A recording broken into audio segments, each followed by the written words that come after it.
Guys फेरि फेरि अर्को भिडियो लिएर आएको छु। स्वागत छ यहाँहरूलाई च्यानलमा, अर्को मेरो युट्युब च्यानलमा। नयाँ हुनुहुन्छ भने सब्सक्राइब गर्न नभुल्नु होला। र म फेसमा अनि अपडेट दिइराख्ने छु।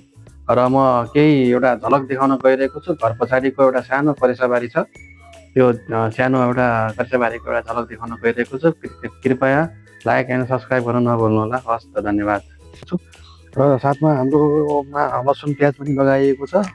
अहिले त प्याज चाहिँ भइरहेको छ, लसुन चाहिँ निकालिसकेको। टमाटर पनि देख्न सक्नुहुन्छ। अहिले मकै चाहिँ यस्तो अवस्थामा छ, भइरहेको छ। मकैको नजारा हेर्नुहोस्। अलिकति केही दिन कुर्नुपर्ने हुन्छ। टोसा लागिसकेको छ, कोसा लागे पनि केही अब त्यो दानाहरू लाग्न अलिक केही टाइम लाग्ने हुन्छ।